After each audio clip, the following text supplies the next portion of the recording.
সব সখীরে পার করিতে নেব আনা আনা তোমার বেলায় নেব। ঢাকাই সিনেমার 90-এর দশকের অন্যতম সুদর্শন নায়ক সালমান শাহ।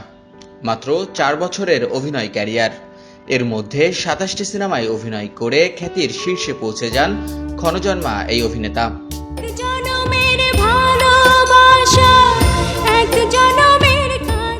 1996 সালের 6 সেপ্টেম্বর ক্যারিয়ারের তুঙ্গে থাকা অবস্থায় রহস্যজনকভাবে মৃত্যুবরণ করেন। তার মৃত্যুর পর কেটে গেছে দীর্ঘ 28 বছর, কিন্তু লাখো কোটি ভক্ত আজও মনে রেখেছেন সালমানকে। গতকাল মধ্যরাত থেকেই এই নায়ককে স্মরণ করে সোশ্যাল মিডিয়ায় পোস্ট দিচ্ছেন তার ভক্ত অনুরাগীরা।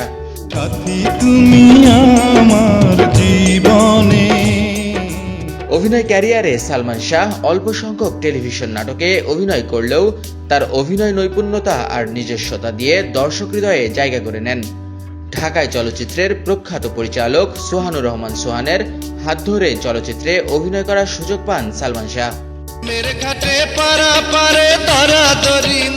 প্রযোজনা প্রতিষ্ঠান আনন্দ মেলা 3টি হিন্দি সিনেমা সনম বেওফা, দিল ও কিয়ামত সে কিয়ামত তক এর কপিরাইট নিয়ে সোহানুর রহমান সোহানের কাছে যায়।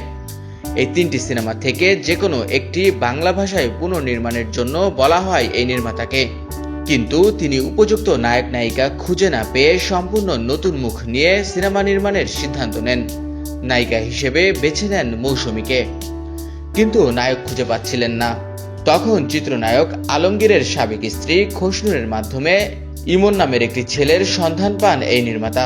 প্রথম দেখাতেই ইমনকে পছন্দ করে ফেলেন পরিচালক। তারপর সালমান শাহকে নিয়ে কিয়ামত থেকে কিয়ামত নামের চলচ্চিত্রটি নির্মাণ করেন। ইমন নাম পরিবর্তন করে সালমান শাহ নামে চলচ্চিত্রাঙ্গনে আত্মপ্রকাশ করেন তিনি।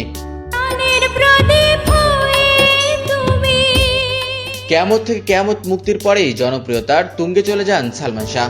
তার অভিনীত 27টি সিনেমার মধ্যে 14টি সিনেমার জনপ্রিয় চিত্রনায়িকা শাবনূরের সঙ্গে জুটিবদ্ধ হয়ে পর্দায় হাজির হন। 1971 সালের 19 সেপ্টেম্বর সিলেটের জকিগঞ্জ উপজেলায় জন্মগ্রহণ করেন সালমান শাহ।